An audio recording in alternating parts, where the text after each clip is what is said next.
This is the Bible Book Club. And we're in the book of Joshua. Welcome to the club. Last episode, we covered chapters 8 and 9. Joshua led the people in a victory against Ai. It was the very spot where Abraham had been told that his offspring would be given this land that now they are conquering. Then the Israelites renewed the covenant at Mount Ebal, following all the instructions that Moses gave them back in Deuteronomy. Hopefully you were with us in Deuteronomy. If you weren't, go back and listen. And lastly, the Gibeonites tried to avoid certain death. They tricked the Israelites into a treaty by pretending to be allies and seeking peace from a great distance away. In other words, they are not Canaanites. All right, we are in a war, a herem war, and we've talked about that word. That means God kind of is telling them it's a religious war and that they need to utterly destroy the Canaanites. Now, Canaan was a region that encompassed various tribes, such as the Amorites, and many city-states, each with their own distinct identities and usually their own ruling king, like Jericho and Ai had. They are like different little countries, but they all know each other and are loosely relatives from the same family branch that descended from Noah through his son Ham and his grandson Canaan. And we should also mention, too, that they're different from the Jews because at this point in the story, the Jews do not have a king. Oh, correct. Now, it's interesting. Remember we talked about last week that Gibeon did not have a king, but all the others seem to. And we're going to get into those kings today. Heather's going to be really mad at me because she's going to read about the kings. Or maybe it's next episode. Can't remember. Anyway, Joshua and the Israelites have strategically conquered two geographically well-positioned cities, Jericho and Ai. And they have a treaty with another geographically significant population, the Gibeonites. All three of these city-states created a cluster right in the middle of Canaan. This area will eventually be given to the tribe of Benjamin, which should make you pause because Jerusalem's in there too. So it was right across the Jordan, right where they crossed the Jordan was the middle of the Canaanite territory. The Israelites are now poised to attack the other Canaanites in any direction they choose. And we're going to put in the show notes a map from the Holman Bible Atlas, which is one that Susan really, really likes. And that will show you visually this whole area in the region that Susan's talking about right now. Correct. So this thought that the Canaanites are having panicked them because they could attack any Canaanite tribe at any moment. They could go north, east, south, west. It didn't matter. Their desperation, the Canaanites' desperation, is justified because except for Gibeon, the other two cities, Jericho and Ai, were easily and totally annihilated, burned to the ground, everyone killed.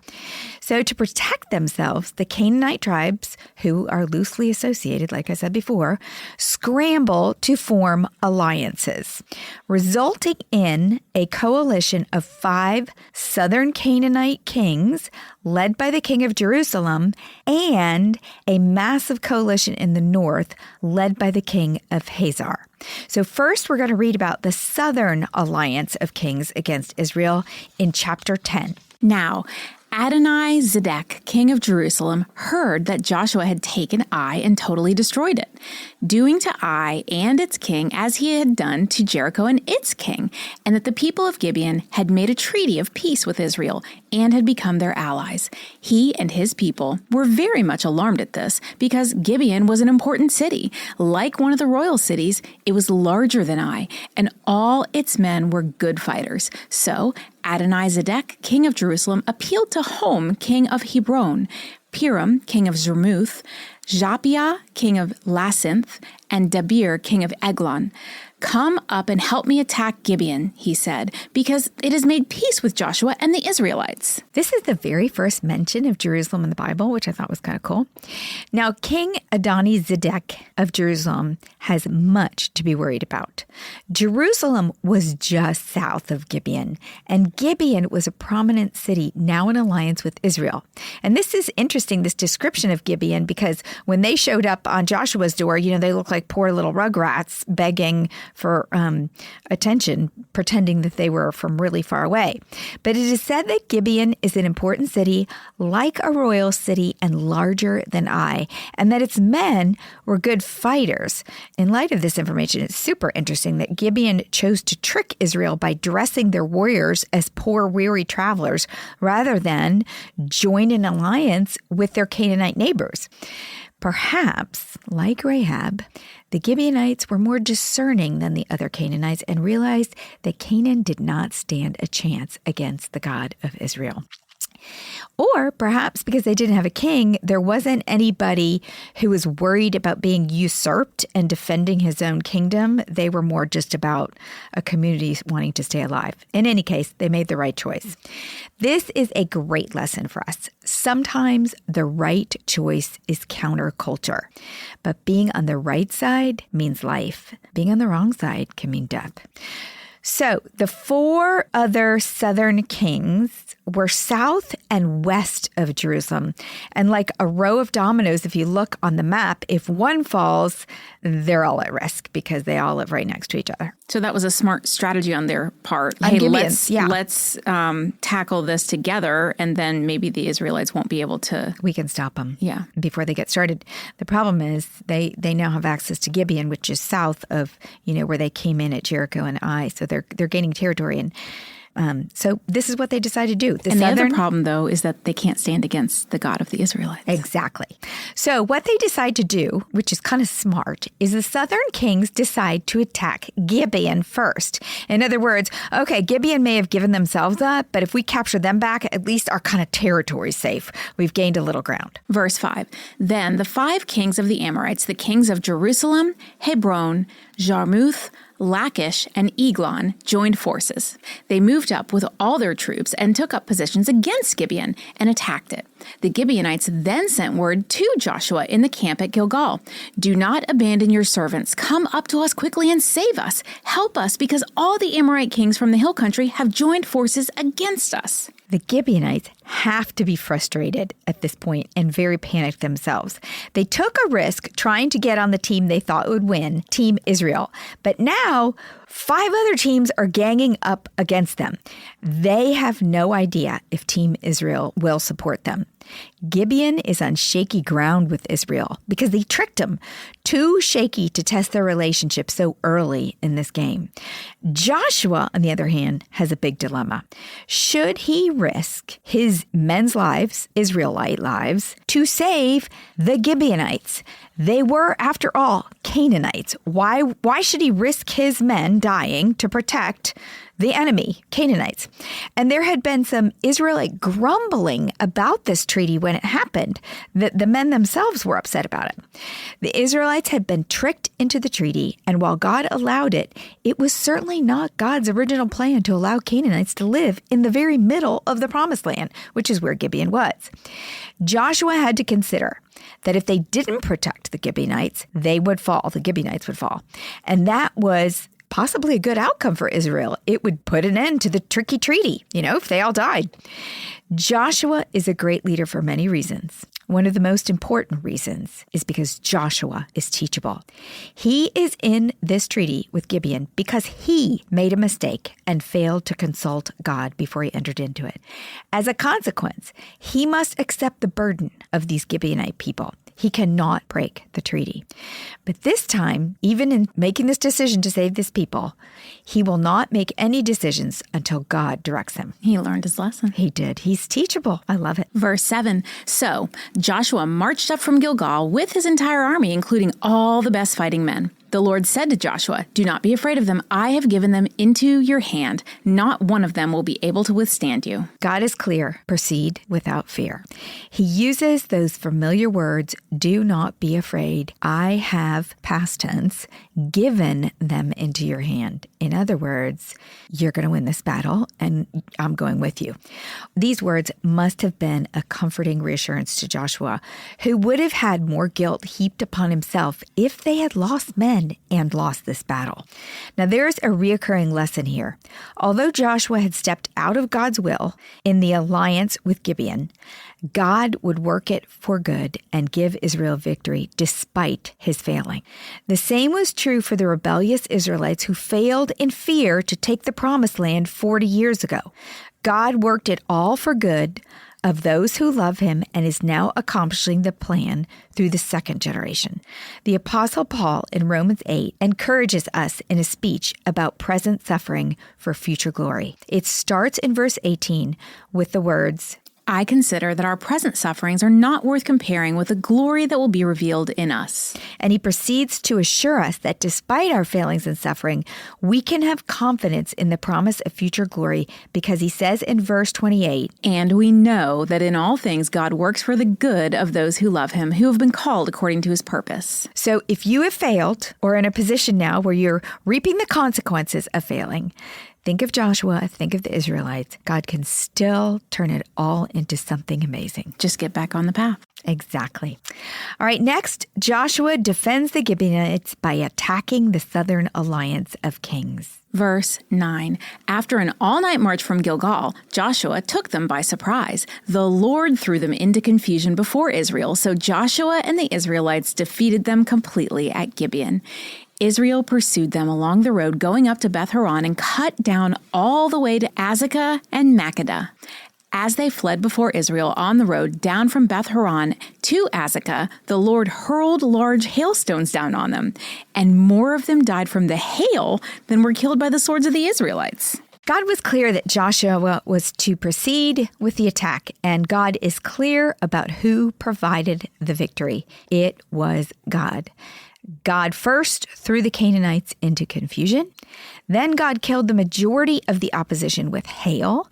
And yes, hail can kill. This was interesting. In modern history, hail has been documented as weighing over a pound, which falling at a high velocity has proven fatal to people and animals without shelter. And there is even historical accounts of hailstorms causing fatalities in wars. As if hail wasn't enough, God did something else as the creator and controller of the world. God caused the sun to stand still. Verse 12. On the day the Lord gave the Amorites over to Israel, Joshua said to the Lord in the presence of Israel, Sun, stand still over Gibeon, and you, moon, over the valley of Ajalon.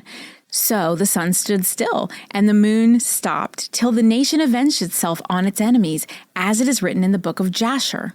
The sun stopped in the middle of the sky and delayed going down about a full day. There has never been a day like it before or since, a day when the Lord listened to a human being. Surely the Lord was fighting for Israel. Then Joshua returned with all Israel to the camp at Gilgal. So first, why did Joshua ask for such an odd thing? I certainly would not have thought of that.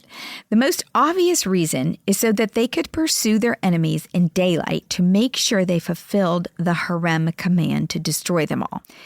The oddity is that Joshua spoke directly to the sun and moon, not to God. And so perhaps there is another reason for this miracle. The Canaanites idolized gods of nature, such as Hadad or Baal, the god of storms, and Shamash, the god of sun and justice. So perhaps Joshua was sending a message to all of Canaan that the one true God, the God of Israel, controlled nature, including Shamash, their would-be god of the sun, and Hadad, their would-be god of storms, but clearly not of hail. So how did the sun stand still? Scholars are mostly divided into two camps for an explanation of how the sun stood still. The first one is it was just a miracle, like the Red Sea parting and God's hand over creation. Or it was a natural phenomenon such as a solar eclipse, which also, because of the timing, would have been miraculous. Bottom line, it all gets down to miracles. Now, lastly, what is the book of Jasher mentioned by Joshua at the end of this little thing he gives about the sun and the moon? The book is only mentioned twice in the entire Bible, here and in 2 Samuel 1. The Hebrew word for Jashar means straight, honest, just, or upright. So it is thought that the book may have been a compilation of stories of righteous heroes of Israel that has been lost, and no one has ever found it. Now, here's some lessons and thoughts for us from the battle against the Southern Alliance of Kings, and they include this. Think about it. You may have allies, but if God isn't one of them, you will not win. The second is, do we take the time to see God moving heaven and earth for the victories in our life? And if we do we give him the credit? Lastly, are we teachable like Joshua? Do we learn from our mistakes? Do we accept them? Do we not let it bother us or defeat us? And if so, do we accept the consequences, even if it means honoring someone who has not been honorable to us? Certainly, I think it irked Joshua that he had to save the Gibeonites, who were Canaanites, and who had tricked him and lied to him. But he did it because he was honorable. Okay. The 5 southern Amorite kings escape, but not for long. Verse 16. Now the 5 kings had fled and hidden in the cave at Makkedah. When Joshua was told that the 5 kings had been found hiding in the cave at Makkedah, he said, roll large rocks up to the mouth of the cave and post some men there to guard it. But don't stop. Pursue your enemies. Attack them from the rear and don't let them reach their cities, for the Lord your God has given them into your hand. So Joshua and the Israelites defeated them completely. But a few survivors managed to reach their fortified cities. The whole army then returned safely to Joshua in the camp at Makkedah, and no one uttered a word against the Israelites. Joshua said, open the mouth of the cave and bring those 5 kings out to me. So they brought the 5 kings out of the cave, the kings of Jerusalem, Hebron, Jarmuth, Lachish, and Eglon. When they had brought these kings to Joshua, he summoned all the men of Israel and said to the army commanders who had come with him, come here and put your feet on the necks of these kings. So they came forward and they placed their feet on their necks. Joshua said to them, do not be afraid, do not be discouraged, be strong and courageous. This is what the Lord will do to all the enemies you are going to fight.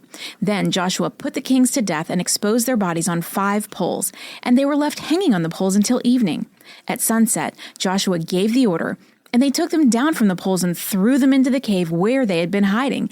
At the mouth of the cave, they placed large rocks, which are there to this day. So I kind of like picturing this scene. I don't know why. But, Joshua is much older than all the other soldiers because, remember, these are all his friends' kids. All his friends died.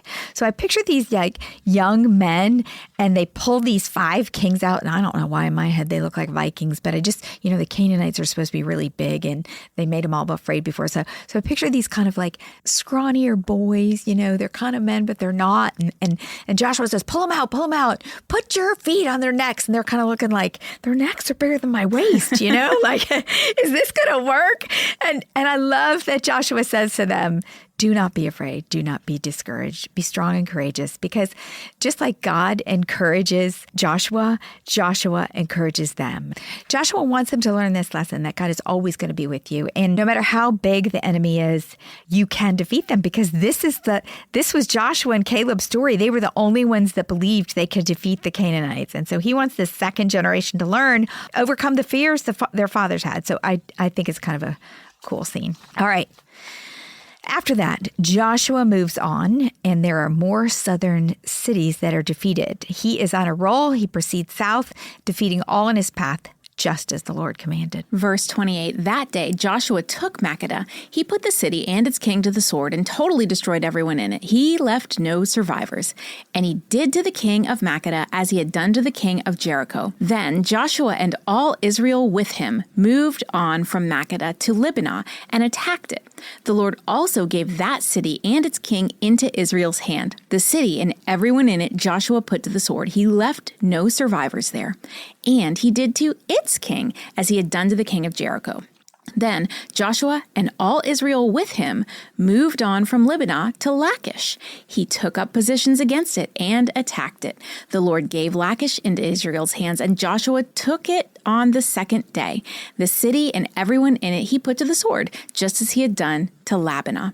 Meanwhile, Herem, the king of Gezer, had come up to help Lachish, but Joshua defeated him and his army until no survivors were left. Then Joshua and all Israel with him moved on from Lachish to Eglon.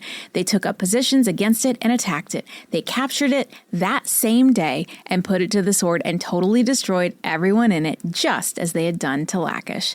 Then Joshua and all Israel with him went up from Eglon to Hebron and attacked it. They took the city and put it to the sword, together with its king, its villages, and everyone in it. They left no survivors, just as at Eglon, and they totally destroyed it and everyone in it. Then Joshua and all Israel with him turned around and attacked Debir. They took the city, its king, and its villages, and put them to the sword. Everyone in it they totally destroyed. They left no survivors. They did to Debir and its king as they had done to Lebanah and its king, and to Hebron. So Joshua subdued the whole region, including the hill country, the Negev, the western foothills, and the mountain slopes, together with all their kings. He left no survivors. He totally destroyed all who breathed, just as the Lord, the God of Israel, had commanded. Joshua subdued them from Kadesh Barnea to Gaza, and from the whole region of Goshen to Gibeon. All these kings and their lands Joshua conquered in one campaign, because the Lord, the God of Israel, fought for Israel. Then Joshua returned with all Israel to the camp at Gilgal. Okay, so this area is huge. If you remember from our past maps and like Exodus and Numbers, when they were originally supposed to come into the Promised Land, Moses had taken them to Kadesh Barnea, which is way in the south. And but this time then they wandered for 40 years. This time they've entered way up in the middle, but they have covered a lot of territory. And we're going to spend in the future a lot of chapters in several books studying David and his campaigns. And we think of David as the mightiest warrior, at least I do, because we hear of his men's devotion and just, all the battles they fought. But really, Joshua rocked. I mean, he's dealing with a totally young, inexperienced army, very little resources. Like, we're going to get into some battles. They don't have chariots, horses, nothing. They didn't have David's riches, that's for sure. And he wipes everybody out. And so, they pushed through this in just a few verses, but it really was monumental. And so he's a really good leader, like you said, and he kind of paved the way then for David later to become a great king and to conquer all this area. Yeah. I have a question. Is that Gaza that's mentioned in this passage here, is that the same Gaza Strip that the Jews and the Palestinians are still fighting about today? Yeah, probably, because they're way in the south now. Almost, it says the whole region of Goshen, so they're pushing towards Egypt. That's what I'm saying. We'll get into this, I think, in next episode. We're going to have another map that kind of shows the tribe of Judah, the land they get, and it is huge. It really covers the whole southern part there. So look at these maps. We're going to have map 38 and 39 probably next episode in there that really kind of show the whole area. Well, Joshua executes with excellence, and I really think he doesn't get near the credit because they cover this so fast. But he totally destroyed the Canaanites in each city, conquering the southern region. His obedience pleased the Lord. And so the Lord was pleased to give him the victory. It was just that simple. Now, question, does your use of your life please God? Because Joshua, like Moses, has dedicated his life to this promise that they believe in. And Joshua found favor. How have you found favor with God? And if you haven't found favor, what is your plan to turn your life in a better direction? Because we know that's totally possible. Okay, moving on. So that's the southern alliance against Israel. They're done. And we ended with Joshua returned to the camp at Gilgal, back to the middle. We're going up again. And now we enter the northern alliance. We're going to go up against the northern alliance against Israel in chapter 11. When Jabin, king of Hazor, heard of this, he sent word to Jobab, king of Madon, to the kings of Shimron and Askbaph, and to the northern kings who were in the mountains, in the Arba, south of Kinnereth, in the western foothills, and in Napoth, Dor, to the west, to the Canaanites in the east and the west, to the Amorites, Hittites, Perizzites, Zebudites in the hill country, and to the Hivites below Hermon in the region of Mizpah. They came out with all their troops and a large number of horses and chariots, a huge army, as numerous as the sand on the seashore. All these kings joined forces and made camp together at the waters of Merom to fight against Israel. The Lord said to Joshua, "Do not be afraid of them, because by this time tomorrow I will hand them all over, slain, over to Israel. You are to hamstring their horses and burn their chariots." All right, this group is huge, as numerous as the sand on the seashore. The Bible only uses it uses those words multiple times in the Bible, but it means unimaginable, like you can't count them. And Joshua learned of the growing alliance in the north. When he learned, it must have made him very uneasy. But God knows our thoughts, and he once again assures Joshua. The fact that Joshua needs constant reassurance from God could be interpreted by some as a sign of weakness. But fear is a real emotion we all experience, and for Joshua, it was certainly justified. The northern enemies had horses and chariots, and it sounds like they had a lot of them. Israel did not. The only other mention of chariots so far was in Exodus when Israel escaped Egypt in the Red Sea. Now, only Caleb and Joshua were alive and would have seen those Egyptian chariots. But I have to wonder if Joshua was triggered by the memory of the chariots of Egypt bearing down on them with powerful horses, bone-grinding wheels, and spear-launching soldiers. Was Joshua worried and triggered about his army's reaction to such an onslaught as they have never seen before? Well, don't you think, of course, it would be hard to see that large of an army coming against you. But also, Joshua had just experienced this battle. He also had just learned that lesson that he needed to consult God. So maybe it was just as simple as he was consulting God and God was saying, don't be afraid. Maybe he wasn't losing his faith. Maybe he just really needed reassurance in that moment. I don't think he was losing his faith. I think he was battling with that human reaction of fear. I mean, we all experience it. And I think it's encouraging that Joshua, even with all his successes and faith in God, still sometimes couldn't control that fear side of his brain that just started going, uh-oh, I don't want to do this. I'm worried. I don't know if we're going to, it's flight or fight. And he knew he had to fight. Mm-hmm. But I think God knows his thoughts. And God kept saying to him, don't be afraid. Don't be afraid. Verse 7. So Joshua and his whole army came against them suddenly at the waters of Merom and attacked them. And the Lord gave them into the hand of Israel. They defeated them and pursued them all the way to Greater Sidon, to Mispoth Maim, and to the valley of Mizpah to the east, until no survivors were left. Joshua did to them as the Lord had directed. He hamstrung their horses and burned their chariots. At that time, Joshua turned back and captured Hazor and put his king to the sword. Hazor had been the head of all these kingdoms. Everyone in it they put to the sword. They totally destroyed them, not sparing anyone that breathed, and he burned Hazor itself. Joshua took all these royal cities and their kings and put them to the sword. He totally destroyed them as Moses, the servant of the Lord, had commanded. Yet Israel did not burn any of the cities built on their mounds, except Hazor, which Joshua burned. The Israelites carried off for themselves all the plunder and livestock of these cities, but all the people they put to the sword until they completely destroyed them, not sparing anyone that breathed, as the Lord commanded his servant Moses. So Moses commanded Joshua, and Joshua did it. He left nothing undone of all that the Lord commanded Moses. So this was a sanctioned partial herem. In other words, they were allowed to carry some stuff off. The Lord allowed the Israelites to keep some of the plunder some of the time. I wonder why sometimes he said to, and other times, was it just a test of obedience? I think it was, and I don't know. I have no idea. And a test to see if they were going to consult him to see if they could? Maybe he knew how much they could handle. Yeah. Maybe which cities had the good same stuff. For us. Maybe he knew which cities had the good stuff. And he was just blessing them for their obedience. He's like, this is a good city. You can take some stuff. We'll go with that theory. Verse 16. So Joshua took this entire land, the hill country, all the Negev, the whole region of Goshen, the western foothills, the Arba, and the mountains of Israel with their foothills, from Mount Halak, which rises towards Seir, and Baal-Gad, the valley of Lebanon, below Mount Hermon.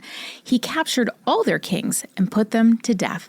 Joshua waged war against all these kings for a long time, except for the Hivites living in Gibeon. Not one city made a treaty of peace with the Israelites, who took them all in battle. For it was the Lord himself who hardened their hearts to wage war against Israel, so that he might destroy them totally, exterminating them without mercy, as the Lord had commanded Moses. So this is a really important verse for those who really struggle with the herem concept of killing everything.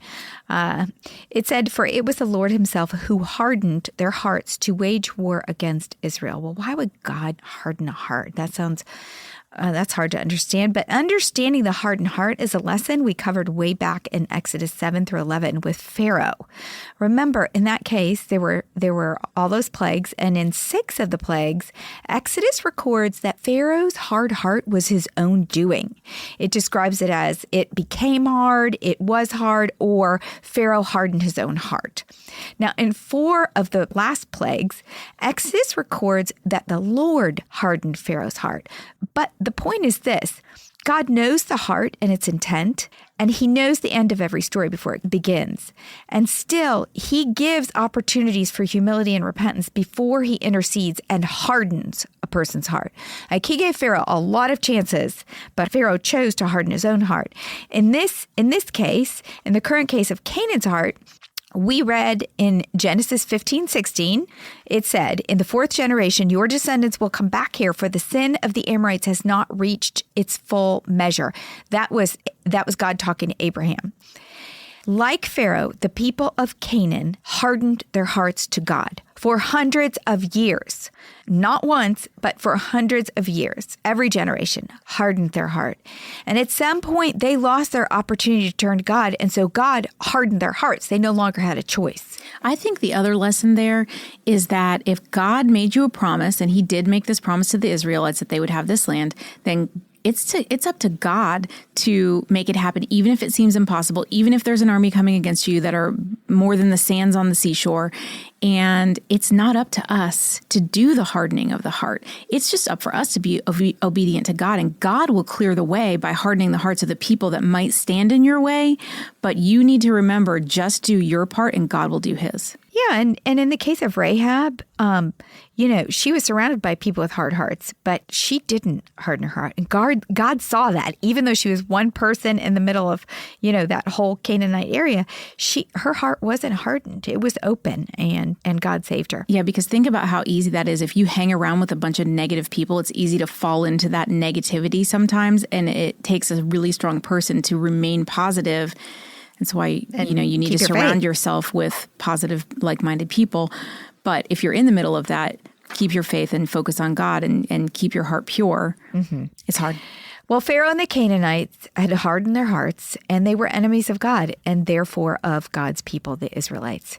So for Israelites' protection, God had commanded them in Deuteronomy 7. When the Lord your God brings you into the land you're entering to possess and drives out before you many nations, the Hittites, Girgashites, Amorites, Canaanites, Perizzites, Hivites, Jebusites, and 7 nations larger and stronger than you, and when the Lord your God has delivered them over to you, and you have defeated them, then you must destroy them totally. Make no treaty with them. Show them no mercy. Do not intermarry with them. Do not give your daughters to their sons or take their daughters for your sons, for they will turn your children away from following me to serve other gods, and the Lord's anger will burn against you and will quickly destroy you. So God knows the heart of men, and the Canaanites had their opportunity to turn to God, but their hearts were hard. If the Israelites did not destroy them, then the Canaanites would influence Israel, and their hearts would begin to be turned away from the Lord. And God did not want that. And that's why there had to be this total herem. Continuing in verse 21. At that time, Joshua went and destroyed the Anakites from the hill country, from Hebron, Debir, and Anab, from all the hill country of Judah, and from all the hill country of Israel. Joshua totally destroyed them and their towns. No Anakites were left in the Israelite territory. Only in Gaza, Gath, and Ashdod did any survive. The Anakites get special mention for good reason. In Numbers 13, Moses sent those 12 spies to explore and spy out the promised land. Caleb and Joshua were two of them. The land they explored was inhabited by the descendants of Anak. When the spies reported back to Moses, 10 of them were totally scared the people with tales of how large and powerful the Anakites were. Their lack of faith in God caused a rebellion that sent them to the wilderness for 40 years until every man who rebelled had died. Only two are left, Caleb and Joshua. What a moment this defeat with the Anakites should have been for Caleb and Joshua, the only two men who 40 years ago believed they could defeat them back then. Yeah, when they were young. Got to see that promise. They finally had the chance to do what they knew God wanted them to do years ago. I have to wonder, did they rejoice in the mission accomplished? Or did part of them grieve, thinking about their brothers and friends who should have been with them on that victorious day? Probably a little of both. A little of both. Verse 23, so Joshua took the entire land, just as the Lord had directed Moses, and he gave it as an inheritance to Israel, according to their tribal divisions. Then the land had rest from war. So this summary makes it sound as if the campaign was quick and complete. However, Verse 18 told us Joshua waged war against all these kings for a long time. And we will learn in the next episode that there is still land to claim.